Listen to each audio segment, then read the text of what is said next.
The thing about Appalachian caves is that people around here know better than to go poking around in them. But back in 1889, a group of men from Harlan County, Kentucky, decided they knew better than generations of mountain wisdom. They were wrong. And by the time they realized it, 12 people were dead, and the cave entrance was sealed with 6 feet of concrete and iron bars. I'm telling you this story because I was part of the team that opened it back up in 2019, and I need someone to know what we found before whatever happens next happens. My name is Dr. Sarah Chin, and I'm a geologist specializing in karst formations. That's fancy talk for cave systems. I've spent 15 years crawling through tight spaces in the dark, and I've never believed in anything I couldn't measure with instruments.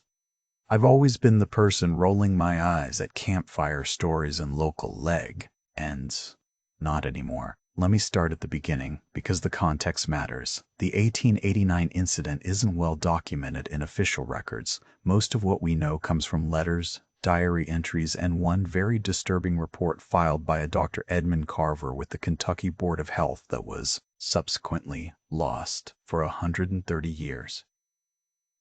I found it in a box of water damage documents in the Frankfurt archives while researching for my dissertation. The handwriting was shaky, and several passages had been crossed out so violently the pen had torn through the paper. According to Carver's report, it started with the Jessup Mining Company. They'd been pulling coal out of the mountains around Harlan County for about 3 years when they discovered what they thought was a natural cave system that might connect to untapped coal seams. The cave entrance was about 8 feet high and maybe 6 feet wide, located on the northern face of Black Mountain, an area the Cherokee had supposedly avoided for centuries. The local Cherokee population was mostly gone by then, pushed out by Andrew Jackson's policies decades earlier. But there were still a few families in the area, and they warned the many. Engie Company superintended a man named Virgil Jessup that the cave was forbidden ground. They called it Ukenda's throat in Cherokee. Ukenna was a horned serpent from their mythology, a dangerous spirit that brought death and madness. Virgil Jessup, like most white industrialists of his era, didn't give a damn about native warnings. He sent in a team of 8 men with lanterns and pickaxes on September 3, 1889. Only 3 came back out. And that's when things got weird. The 3 survivors, according to Carver's report, were found wandering separately in the woods over the next 2 days. One of them could give a coherent account of what happened. One man, Samuel Proctor, would only repeat, "It sang to us, it sang, and we followed," over and over until he died of dehydration, refusing to drink water. Another, James McElroy, had clawed his own eyes out. The third, a teenager named Davy Marsh, seemed the most lucid initially. He told Carver that they'd gone about half a mile into the cave when they found the chamber. "Big as a church," Davy said, "and cold. So cold our breath froze in the air, and there were markings on the walls. Not natural, Doc. Carved. Spirals and circle, S, and things that hurt to look at. And in the center of the chamber was a pool of water, black as ink, still as glass." Davy said the foreman ordered them to explore further, to see if the chamber connected to anything useful. But when they got close to the pool, they heard singing. Not humans sing. Something else.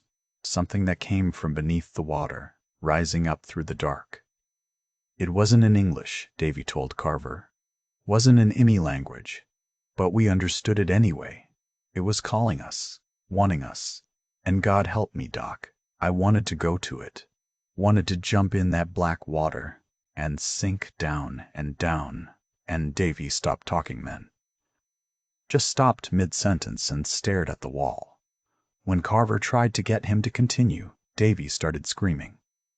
He didn't stop screaming for 3 days, and then he died, his throat raw and bloody. Now here's where the story gets worse. After the 3 survivors were found, Virgil Jessup did what any reasonable person would do. He organized a rescue party to find the other 5 men. 20 volunteers went into the cave on September 7th. 12 of them never came out. The 8 who did exit the cave were changed. Carver's report D ascribes them as afflicted with a melancholia most profound and speaking in tongues unknown. Within a week, all 8 had committed suicide. Various methods hanging. Drowning in the creek, one man walked into a forge fire. But here's the detail that made my skin crawl when I read it. Every single one of them was found with a strange symbol carved into their chest. A spiral within a spiral within a spiral. Carved post-mortem, Carver believed, though we couldn't explain how. The community was, understandably, in a panic.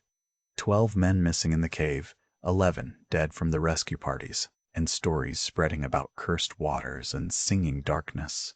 The local reverend, a fire and brimstone type named Josiah Blackwood, declared the cave a doorway to hell itself and demanded it be sealed. Virgil Jessup, now terrified of lawsuits and bad publicity, agreed. On September 15, 1899, a team of workers, none of whom were locals. Jessup had to bring in men from 3 counties over because no one from Harlan would do it, poured concrete into the cave entrance and reinforced it with iron bars. The whole area was fenced off. Jessup Mining Company went bankrupt within 2 years, and Virgil Jessup himself died in 1891 under mysterious circumstances. His body was found in his home, and according to the coroner's report I later dug up, he had drowned in his bedroom in a house a quarter-mile from the nearest water source. The official cause of death was listed as heart failure. The area around the sealed cave became known locally as Dead Man's Hollow, and for 130 years people stayed away from it. Trees grew over the concrete seal. The fence rusted and fell apart. The forest reclaimed it, and the story faded into local legend, the kind of thing teenagers told each other on camping trips, not really believing it. Until 2018, when the Kentucky Geological Survey decided to do a comprehensive mapping project of cave systems in the region. That's where I came in. I was hired as a consultant because of my work with karst formations in the Smokies. The project was funded, some combination of federal grants and private donors interested in geological research. My job was to lead a team into various cave systems, do surveys, collect samples, map unexplored areas. Standard stuff. Nobody told me about the sealed cave initially. I found out about it by accident. We were mapping a system about 2 miles from Dead Man's Hollow when our ground-penetrating radar picked up something unusual, a massive cavity that seemed to extend far deeper than the surrounding formations. When I triangulated the location, it corresponded with the sealed cave from the 1889 incident. I went to my project supervisor, Dr. Marcus Webb, with the findings.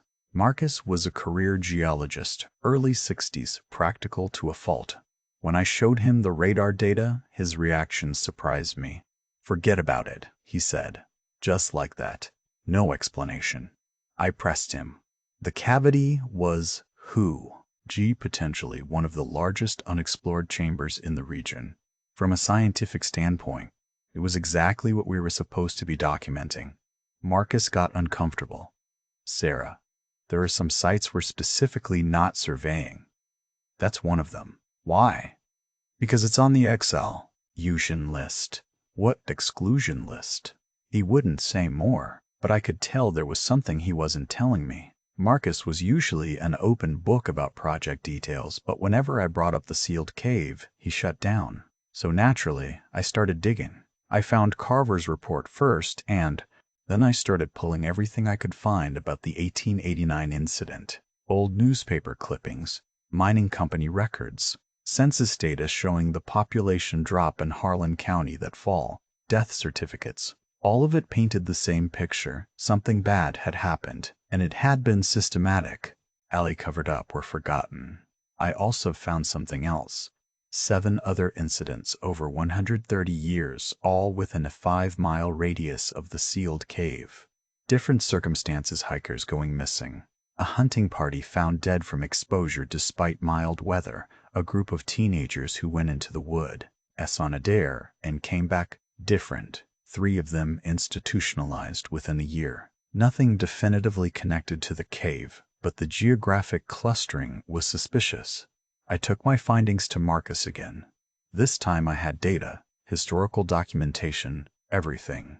I argued that we had a scientific obligation to investigate, that whatever happened in 1889, we had tools and knowledge they didn't have, that we could take proper precautions. Marcus listened to everything, and then he said something that stuck with me. Sarah, some doors stay closed for a reason, but I've never been at leaving mysteries alone.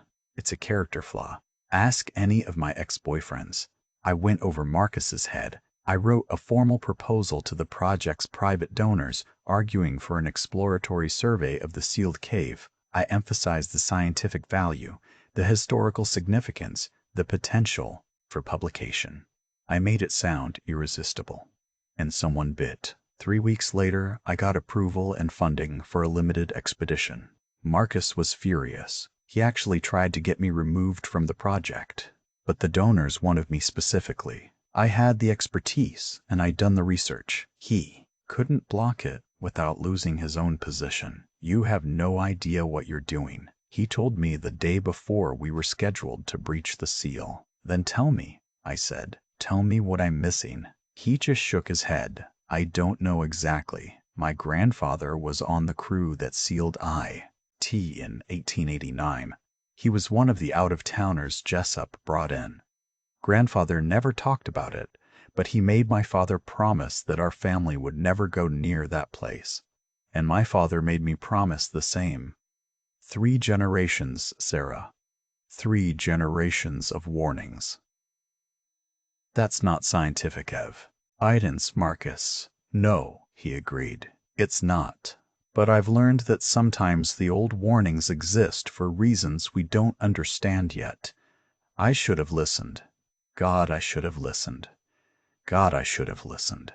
But I was excited. This was career-making stuff. A sealed cave, a mysterious historical incident, potentia, discoveries. I was already planning the paper I'd write, imagining the conference presentations. My team consisted of 6 people, including myself. There was Jake Morrison, a structural engineer whose job was to assess the stability of the cave. Dr. Aisha Patel, a biologist interested in extremeville, organisms that might exist in isolated cave environments. Tom and Jennifer Crane, a married couple who were both experienced spelunkers and are cave safety specialists. And finally, there was David Chen, no relation, a graduate student serving as our general assistant and equipment manager. We assembled at the site on October 3, 2019. Exactly 130 years and 18 days after the cave was sealed. The concrete was still intact, which was impressive given how long it had been there. Moss and vines covered it, and a tree had grown right up against it, roots spreading across the surface. We had to clear vegetation for 2 days before we could even start drilling. Local reaction to our project was mixed. Some people were curious. Most were hostile. We had protesters on day 1, about 15 people with signs saying things like, "Lazy ET sealed," and "Sewn doors should stay closed." An older woman, must have been in her 80s, stood at the edge of our work site and just watched us. Silent. For hours. When we broke for lunch on day 2, she approached me. "You're the one in charge?" she asked. "Yes, ma'am. Dr. Sarah Chen. My grandmother was Cherokee," she said. "Before. The removal. Her family was from this area." "I see. No, you don't." She looked at the sealed cave entrance, and I saw fear in her eyes. Real deep fear. "My grandmother told me stories. About Ukenda. About the place where the world has a wound. She said the old people sealed it first, a long time ago, with stones and prayers. But white men came and broke the seal. And when they realized what they'd done, they sealed it again, but without the prayers. Just concrete and metal, like putting a bandage over cancer." "Ma'am, I respect your beliefs, but we're conducting scientific research. Science won't help you, she interrupted. What's in there isn't natural. It's old. Older than these mountains. It's been here since the world was made, and it's hungry. Always hungry. What exactly do you think is in there? She looked at me like I was a child asking why the sky was blue. O.W. Arndt. A place where something broke through, where the separation between what is and what shouldn't be got thin, and things that live in the dark between worlds, they can reach through. I thanked her for her concern and went back to work. But her words stuck with me. There was something in her, voice not superstition, but certainty, like she was warning me about gravity or fire. Fundamental forces. We breached the seal on October 5th at 2:37 p.m. Jake had drilled strategic points in the concrete and placed small charges. When they blew, the seal cracked like an eggshell. We used a small excavator to clear the debris, and within 3 hours we were looking at the original cave entrance. 8 feet high, 6 feet wide, and utterly, completely dark. We had high-powered LED lights, the kind that can illuminate a football field. When we shined them into the entrance, the darkness seemed to absorb the light. We could see maybe 20 feet in, and then the tunnel curved, and everything beyond was just nothing. The air that came out of the cave was wrong.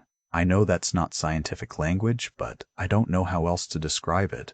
It was cold, yes, about 40 degrees colder than the outside air, which didn't make sense given the depth and insulation. But it was more than that. It smelled old, stale, like opening a tomb, and it was completely silent. Most caves have ambient noise, dripping water, air movement, small animals. This cave had nothing. The silence was so calm, complete, that I could hear my own heartbeat. Well, Jake said, trying to sound casual and failing. That's ominous as hell. Alicia took air samples. The composition was normal 21% oxygen, 78% nitrogen, standard trace gases. No toxic elements, no unusual compounds. By every measurable standard, the air was fine. But none of us wanted to breathe it. We set up base camp about 50 feet from the entrance and ran every test we could think of.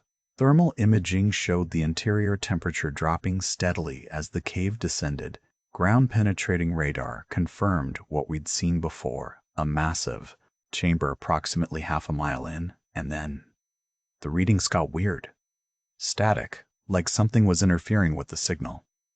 Could be mineral deposits, Tom suggested. Some metals can scatter the radar waves. Or water, Jennifer added. The report mentioned a pool.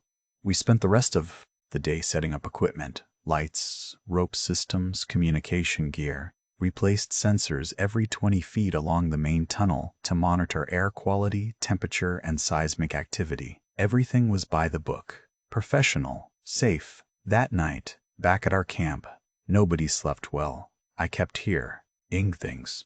Not from the cave. We were half a mile away. But in my tent, in the dark, I could have sworn I heard singing. Faint. Distant. In a language I didn't recognize but somehow understood. It was calling me, inviting me. I told myself it was just stress, suggestion, the power of the stories I'd read. But when I saw everyone else at breakfast the next morning, looking exhausted and jumpy, I knew they'd heard it too. Did anyone else? David started to ask. No. Jake cut him off. Let's not start that. We all read the historical accounts. We're primed to imagine things. Doesn't mean anything. But the look in his eyes said he didn't believe that any more than I did. We entered the cave at 9 a.m. on October 6th. The plan was simple. A preliminary exploration just to the first chamber. Map it, take samples, and return. Total estimated time inside, 3 hours.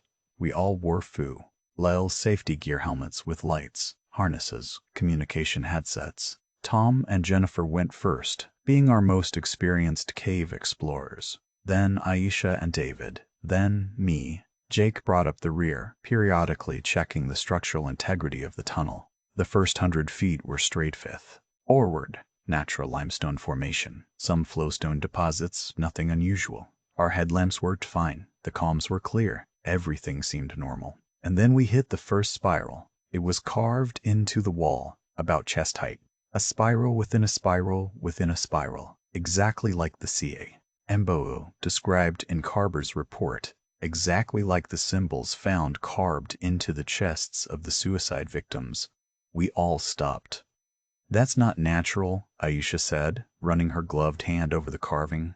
This was made with tools. How old? I asked. She pulled out a portable microscopic camera. Took images of the wear patterns. Hard to say without lab analysis, but based on the weathering, several hundred years at least, maybe more. The Cherokee, Jennifer said. The warnings about this being forbidden ground. Maybe they tried to mark it, to warn people away. Or mark it for some other reason, Tom muttered. We photographed the spiral and continued. Over the next quarter mile we found 17 more. Always the same symbol. Always at the same height. They formed a pattern, a sequence like breadcrumbs leading deeper into the cave, or warnings that increased in urgency. The temperature continued to drop. By the time we were a quarter mile in, it was hovering around 32 degrees Fahrenheit. Our breath came out in clouds. Frost was forming on the walls. This doesn't make sense, Jake said, checking his instruments. We're not at high altitude. There's no sun for it to be this cold. The tunnel began to widen. The ceiling rose higher. And the silence, that absolute suffocating silence, pressed down on us like a physical weight. Then Jennifer stopped so suddenly that David almost walked into her. What is it? Tom asked. She pointed ahead with a aching hand.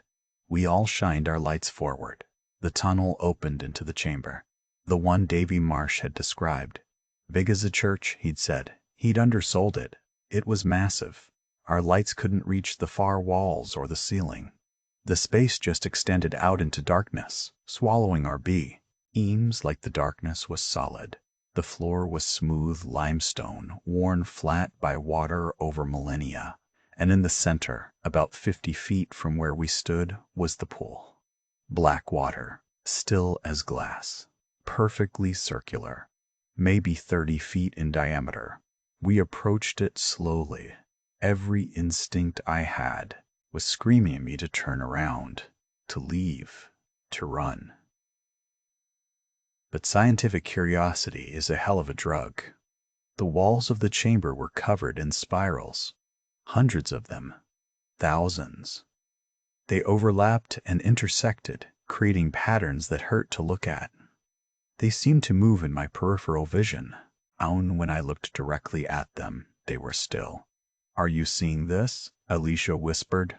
We all were. The symbols seemed to pulse with a light of their own, not glowing exactly. More like they were slightly less dark than the surrounding stone, like they were closer to our reality than there are. East of the cave, I don't know if that makes sense. Nothing about that chamber made sense. The pool was worse. As we got closer, I could see that the water wasn't just black. It was absolute darkness. Light didn't reflect off its surface. Our beams just stopped at the waterline and went no further, like the pool was a hole cut in reality. I want a sample, Aisha said, her scientific training overriding her fear. Bad idea, Tom said. We came here to document and study. I need to know what this is. She approached the edge of the pool, pulling out a collection bottle. The rest of us hung back, lights trained on her. She knelt at the edge, extended the bottle toward the water, and stopped. Oh God, she whispered. What? There's something in it, looking at me.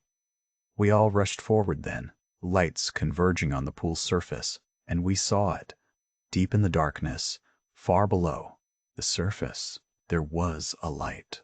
Pale, blue-green, moving, and it was rising. Back up, Tom said. Everyone back up right now. We scrambled away from the pool. The light kept rising. Closer, closer, and I could see that it wasn't a light. It was bioluminescence. Something living, something huge. It broke the surface. I don't know how to describe what we saw. My brain couldn't process it. It was wrong in a fundamental way, like trying to visualize a four-dimensional shape. It had tentacles, or maybe they were arms, or maybe they were something else entirely. They were translucent and with that pale blue-green light. And there were eyes, too many eyes. They didn't blink. They just stared at us with an intelligence that was utterly alien and terrifyingly aware. And then it sang. Not a sound, not vibrations in the air. This was something else. It bypassed my ears entirely and straight into my brain, into my soul. A song without melody, without words, but packed with meaning, with invitation, with hunger. It wanted us. It wanted to pull us down into the dark with it, to make us part of it, to consume us and remake us into something new, something that would sing the song to others, to bring more down into the depths, feeding the thing in the pool forever and ever and run. I don't know who shouted it. Maybe all of us. We turned and ran. I heard splashing behind us. Something massive was leaving the pool, pulling itself across the stone floor, moving faster than anything that size should move. I didn't look back. None of us did. We sprinted through the chamber, back into the tunnel. Our lights were bouncing wildly. Someone was screaming, might have been me.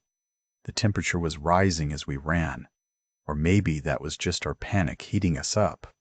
Behind us, the singing grew louder, not in volume, but in intensity. It filled my head, pushing out every other thought. Images flashed through my mind, drowning in darkness, sinking down through cold water, dissolving into nothing, while something ancient and hungry absorbed everything I was.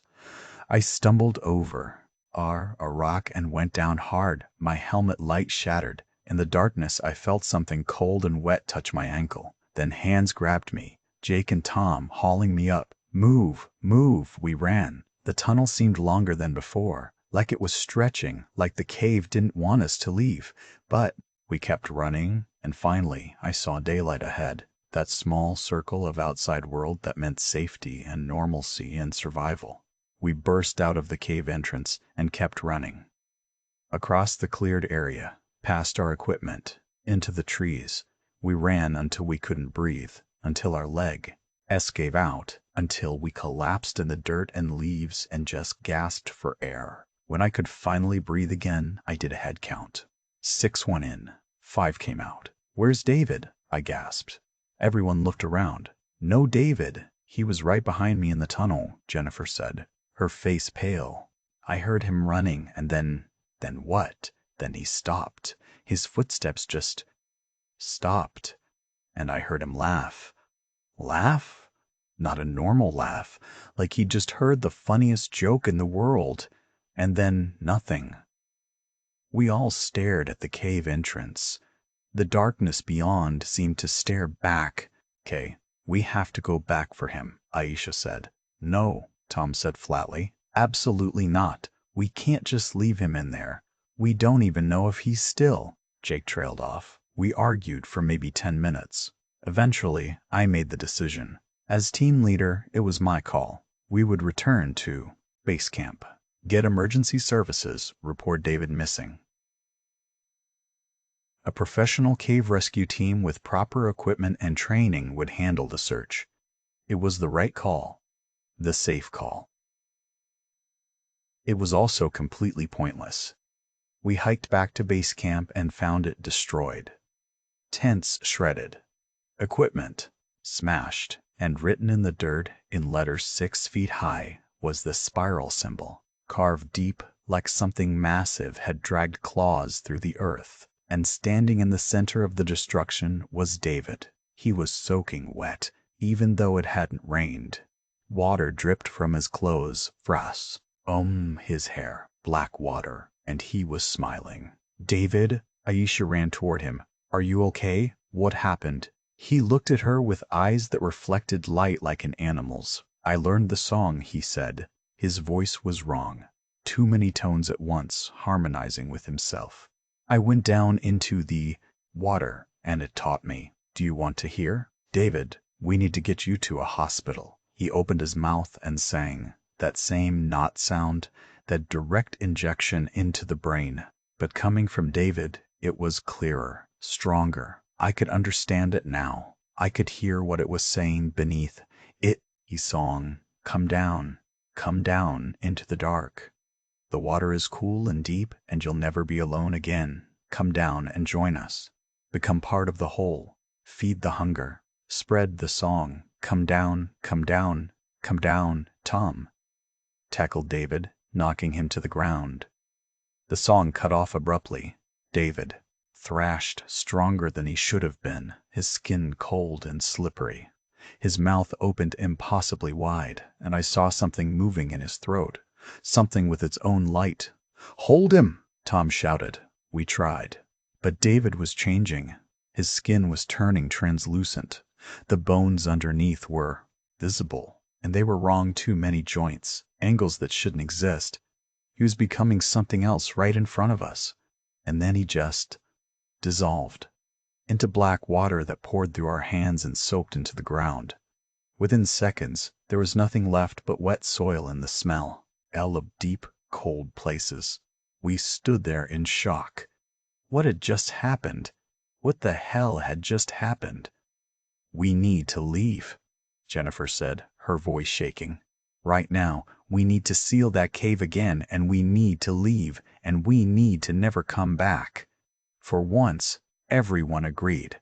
We gathered what we could carry and headed for the vehicles. But when we got there, we found all 4 tires on each vehicle slashed, and carved into the hood of my truck was the spiral symbol. How? Jake whispered. We've been gone maybe an hour. Who could have done this? But we all knew it wasn't a who. It was a what. We had to hike out. 15 miles to the nearest town. We moved fast, looking over our shoulders constantly. The sun was starting to set, and none of us wanted to be in these woods after dark. We made it maybe 5 miles before we heard the singing again. It came from everywhere and nowhere, from the trees, from the ground, from inside our own heads. And this time there were multiple voices, a chorus. David's voice was in there, and others too. Old voices. Voices that had been singing in the dark for 130 years. The voices that had been singing in the dark for 130 years. The voices that had belonged to the 12 men who disappear. Ed, in 1889. They were all still down there, in the cave, in the water, singing, calling, spreading the infection. Alicia broke first. She stopped walking and turned around, facing back toward the cave. Alicia, don't, I started. It's beautiful, she whispered. Can't you hear how beautiful it is? The harmony, the complexity. It's the most perfect music I've ever heard. It's not real, Tom said, grabbing her arm. It's trying to trick you. No, you don't understand. I can hear what it's saying now. It's not evil. It's lonely. It's been alone for so long, trapped in the dark. It just in's company. It just wants. She pulled away from Tom and started walking back toward the cave. We chased her, tackled her. She fought like a wild animal, screaming, clawing at our faces. Her eyes were reflecting light now, just like David's had. The transformation was beginning. We have to rest. Rein her, Jake said. We used rope from the emergency supplies in Jennifer's pack, tied Alicia's hands and feet. She bucked and thrashed and sang the song, her voice joining the chorus that echoed through the woods. We had to carry her. She was small, but dead weight is always heavy. We took turns, 2 people carrying while the others kept watch and navigated. Night fell. The singing got louder, and we started seeing lights in the trees, blue-green bioluminescence, moving between the trunks, circling us. Don't look at them, Jennifer said. Don't make eye contact. Just keep moving. But it was hard not to look. The lights were hypnotic. They pulsed in rhythm with the song, and my feet wanted to move in time with them. Part of me wanted to drop Aisha and just walk into the trees toward those beautiful lights and let whatever was out there take me. I could feel it happening. The sea say, Ovathaming Cavid had gotten into my head when I heard the song. It had planted something. A seed. And it was growing. Talk to me, I said to Jake. Keep me focused. Tell me about anything. Your childhood, your dissertation, anything. Your childhood, your dissertation, anything. He understood. He started talking about his thesis on structural stress in karst formations. Boring, technical details. It helped. It gave me something to focus on besides the song. We all did that, talking constantly, filling the silence with words to drown out the singing. We talked about our families, our research, stupid movies we'd seen any day. And to keep our minds occupied, Aisha kept singing.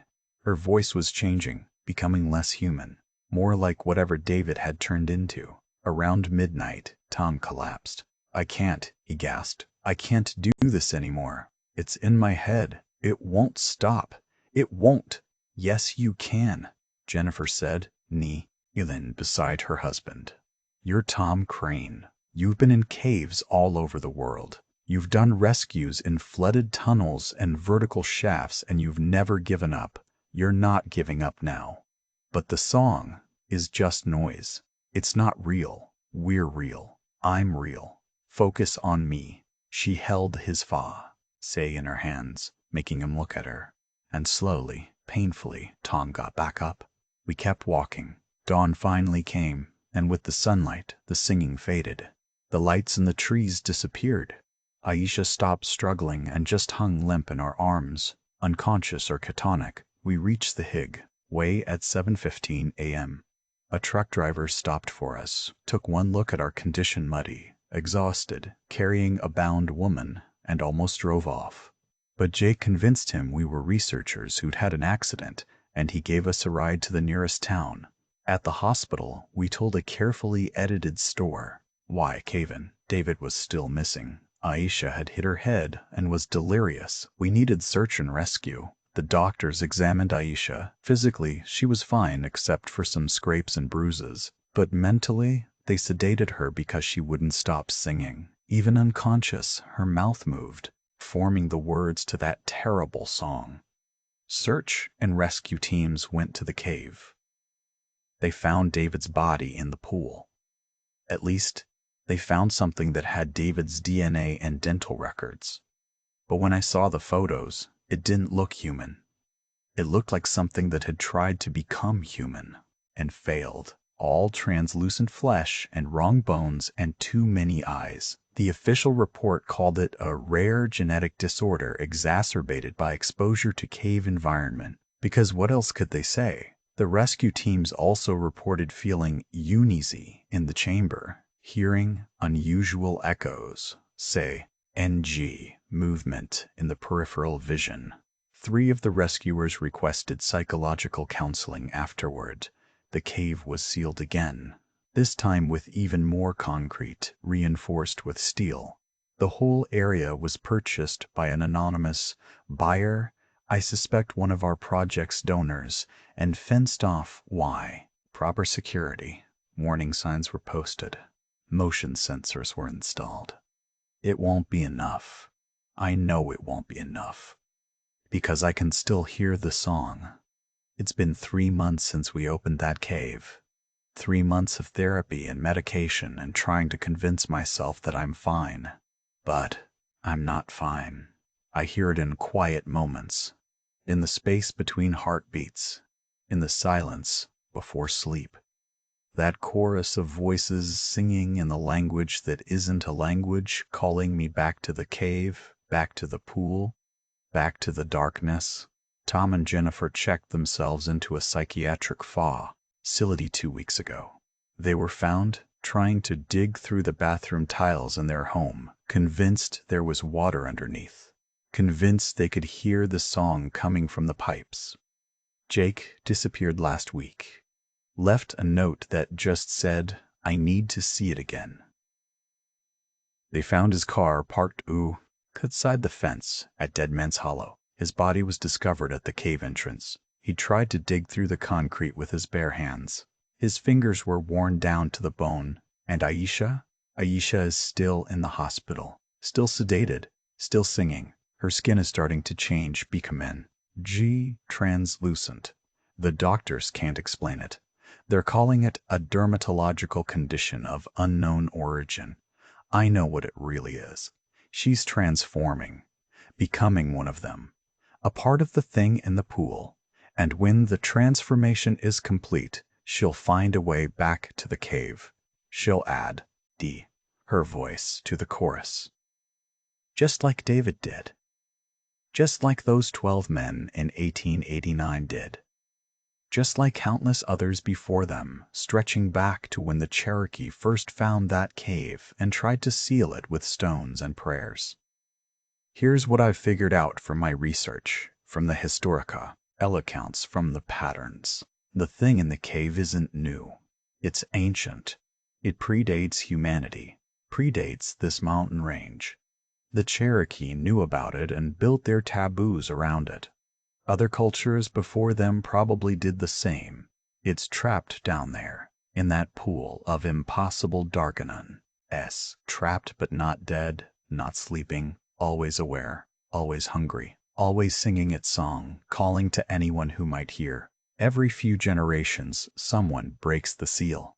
Curiosity, greed, scientific interest. The reason doesn't matter. The seal breaks, people go in, the thing takes them, and then the cave gets sealed again, and the cycle repeats. We're not the first. We won't be the last. The worst part? I understand now why the survivors in 1889 committed suicide. It's not because they were driven mad. It's because they knew. They understood what was happening to them, what they were becoming, and they chose death over transformation. I have that same choice to make now. The song is getting stronger every day. I can feel myself changing. My skin is cold all the time. Water tastes wrong, too thin, too warm.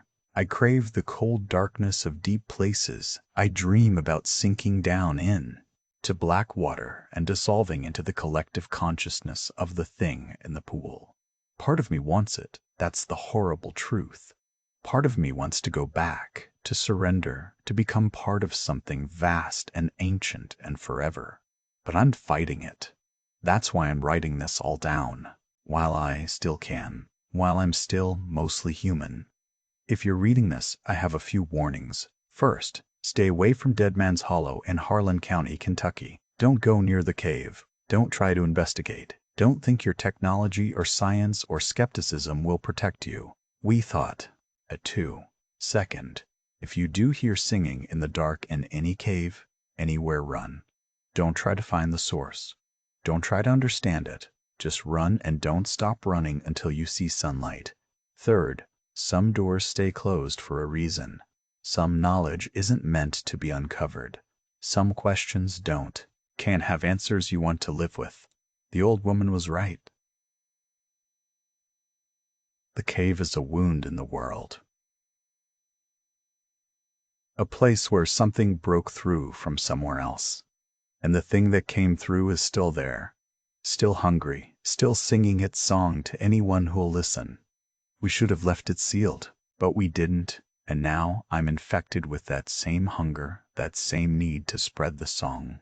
I'm writing this from a motel room. I've barricaded the door and filled the bathtub with water, because the thirst is getting unbearable, and regular water doesn't help anymore. I need cold water, deep dark water. I can feel it calling to me. Not just the cave water everywhere. Every lake, every river, every ocean. They're all connected somehow. All paths that lead back to the darkness, back to the source. The thing in the cave isn't alone. I understand that now. It's one of many. There are deep places all over the world. In the Mariana Trench, in underwater caves in Mexico, in subterranean lakes beneath Antarctica, all connected through some dimension we can't perceive, all singing the same song. We think we're safe on dry land, separated from the deep by distance and concrete and our own disbelief. But the separation is thin, thinner than we know, and it's getting thinner. The spirals we found carved in the cave, they're not just warnings, they're instructions, a map, I can read them now in my dreams. They show how to thin the barrier further, how to let more through, how to transform water into a gateway. That's what the infected do. That's their purpose. They find water pools, lakes, pipes, anywhere, and they sing the song into it. And the water changes, becomes a little darker, a little colder, a little more connected to the deep. How many people have heard the song over the centuries? How many have been infected and lived long enough to spread it? How many water sources have been changed? I think about every lake I've swum in, every pool, every bathtub. How many of them are connected now? How many contain that same darkness, waiting for someone to listen? My hands are shaking as I write this, not from fear, from excitement, because part of me is eager to join the song, to go into the water and become part of something greater than myself. That's not me thinking that. That's the infection. But the line between me and it is getting blurry. Gun. I bought it this morning from a pawn shop. It's sitting on the table next to me. I know what I should do. Follow the example of those men in 1889. End it before the transformation completes. But I keep hesitating. Because what if I'm wrong? What if this is just some kind of neurological conduit? Ion? What if it's mass hysteria, suggestion, drama? Except I know it's not. I can feel the truth of it in my bones, which are slowly, slowly becoming something other than bones. The sun is setting now. I can see it through the motel window. And as the light fades, I hear the song getting louder. Multiple voices now. Aisha is one of them. David. The 12 men from 1889. Hundreds more, thousands more, stretching back through time. They're all calling to me. Sister, they sing. Sister, come home. Come down to the water. Come join the chorus. Come home. It would be so easy. There's a lake 5 miles from here. I could drive there tonight. Wade in. Sink down. Let the cold water close over my head and transform me completely. So easy. But I'm going to try something else first. I'm going to break the cycle. Every account I've read, every survivor story, every historical record, they all end the same way. The infected either die by suicide or they return to the water. Nobody has ever fought it off. Nobody has ever survived the infection. But maybe that's because they all gave up. They all accepted that they were doomed. I'm a scientist. I solve problems. And this is just a knot. Her problem. The infection is biological, psychological, or quantum, I don't know which, probably all three. But it operates through the song, through the auditory hallucinations, through the psychological compulsion, so the solution is to interrupt those pathways. I've stockpiled medications, antipsychotics, mood stabilizers, tranquilizers, enough to keep me sedated for weeks. I've set up alarms on my phone, scheduled to go off every hour with positive affirmations, classical music, anything to crowd out the song. I prepared a room at a facility, not a hospital, because they'd institution. Allays me, but a private addiction treatment center that asks fewer questions when you pay cash. They think I'm detoxing from hallucinogens. Close enough. I'm going to fight this. I'm going to document the process. And if I succeed, if I'm the first person to overcome the infection, I'll publish my fee. Endings? Warn others. Find a way to help Aisha and anyone else who's been affected. And if I fail, well, I've arranged for this document to be released. My lawyer has instructions. If I don't check in within 6 months, everything I've written goes to the media, to the Geological Survey, to every May who needs to know. The cave must stay sealed. The knowledge of what's inside must spread, because I know now that this isn't over. The thing in the pool is patient. It can wait another 130 years for the next curious researcher to come along. It can wait another 130 years for the next curious researcher to come along. It can wait forever, unless we stop breaking the seal. Unless we learn to leave some doors closed. I'm going to try to sleep now, medicate myself into unconsciousness, hope that tomorrow I'll wake up still mostly human. But I can hear the song even now. It's so beautiful, so complex, so perfect, Sister, it sings. Sister, why do you resist? We're waiting for you. We've always been waiting. Come home. Come down to the water. Come. No. I'm Sarah Chen. I'm a geologist. I'm a human being, and I'm going to stay that way. I'm going to fight. The following was added to Dr. Chen's document by her lawyer 6 months after the above was written. Dr. Sarah Chen was found deceased in her private room at the Riverside Recovery Center on April 7, 2020. Official cause of death was listed as complications from medication overdose. However, the circumstances of her death raise questions. Her room was on the 3rd floor. The windows were sealed and locked from the inside. There was no water source in the room. The bathroom had been disconnected per her specific instructions. Yet her body was found soaking wet, drenched in cold, brackish water that smelled of deep places. The water was analyzed. It matched the chemical composite of the water from the pool in the cave. Exactly matched, down to trace minerals that don't exist anywhere else in Kentucky. Most disturbing, carved into her chest, post-mortem according to the coroner, was the spiral symbol. A spiral within a spiral within a spiral. The room showed no signs. Forced entry. The staff heard nothing unusual that night. Dr. Chen was simply found in the morning, lying in a pool of impossible water, transformed by something that should not exist. Her research notes, found in her laptop, contained detailed maps, locations of similar cave systems all over the world. Places where the barrier is thin. Places where the song can be heard. 27 locations on 5 continents. Some of them are well-known tourist attractions. Some are in remote wilderness. All of them have histories of disappearances, of strange deaths, of survivors who were never the Dr. Chen's final journal entry, written 3 days before her death, reads, "I was wrong. You can't fight it. The infection isn't in your body. It's in your mind, in your soul, in the part of you that yearns for connection, for meaning, for something larger than yourself.